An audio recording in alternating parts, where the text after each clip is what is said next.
Damini madam येऊ का? नमस्ते. तू तुझं काय काम आहे? असं काय करताय मॅडम? वंसना भेटायला आले होते. काळजी वाटते हो त्यांची. आणि धैर्य भाऊजींकडे पण एक काम होतं. का आता त्याच्याकडनं पैसे उकळायचे? मॅडम हो काय बोलताय तुम्ही? वंसांची ही अवस्था असताना असा विचार माझ्या मनात तरी येईल का सांगा बरं? मग धैर्यकडे काय काम आहे? अहो ते एका व्यक्तीला त्यांना भेटायचं होतं. मग मीच म्हंटल चला जाऊया. कोण व्यक्ती? थांबा. काकू काकू या आत या. घाबरू नका, आपलंच घर आहे. या. आणि दामिनी मॅडम पण लय चांगले आहेत अहो. या.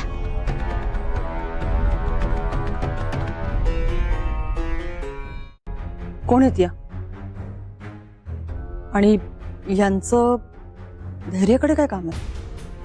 काय सांगू अहो दामिनी मॅडम, ह्यांचे मिस्टर गेले 8 दिवस झाले घरीच आलेले नाहीत. ह्यांना लय काळजी वाटत होती. मग मीच त्यांना म्हटलं चला धैर्य भाऊजींकडे जाऊयात, त्यांच्या लय ओळखी आहेत ना. मग ह्यांचे मिस्टरांना शोधायला जरा मदत होईल म्हणून मीच घेऊन आले. पण या सगळ्याशी आमचा काय संबंध? त्यांचे मिस्टर हरवले तर त्यांना शोधून काढण्याचं काम पोलिसांचं आहे ना. नाही नाहीतर उद्या कोल्हापूरले कोणीही लोक काही कामं घेऊन येतील आमच्याकडे. तसं नाही मॅडम, तेवढं कळतंय की मला. ह्यांचे मिस्टर सापडणं लय गरजेचं आहे हो. आमच्या पप्पांचे मित्र आहेत नाही सुधाकर काका, त्यांच्या मिसेस आहेत ह्या. नमस्कार मॅडम. आणि सुधाकर काका सापडेना झाल्यात अहो.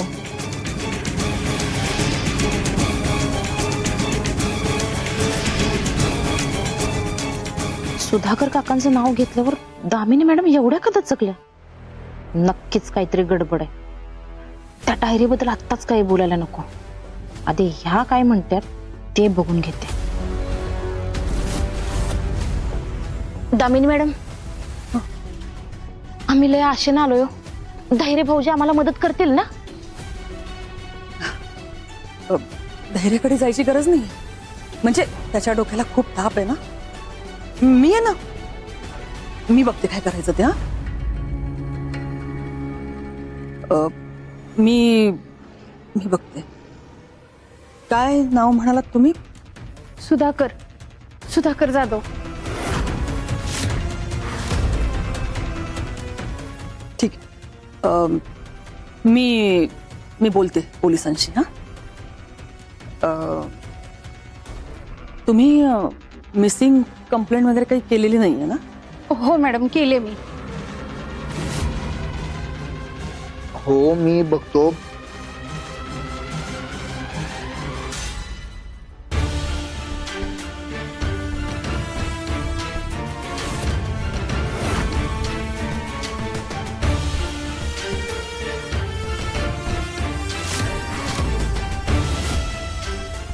धैर्य भाऊजी आले, चला आपण त्यांच्याशी मी बोलूया. काय म्हणते, तो फोनवर बोलतोय ना. आपण जरा बाजूला जाऊन बोलूया. हा या ना, या.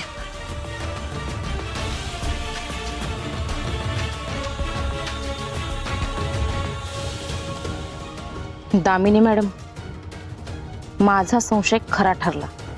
सुधाकर काकांच्या गायब होण्याशी तुमचा नक्कीच काहीतरी संबंध आहे. आता तर मला धैर्य भाऊजींशी बोलायलाच लागतंय. त्या सावी वंसांची काय ती खबर बघून येते.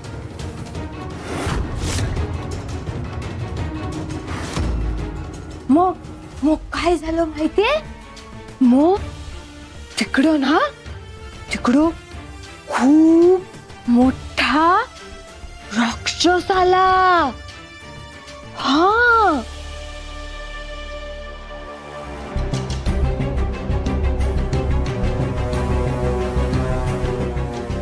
सावी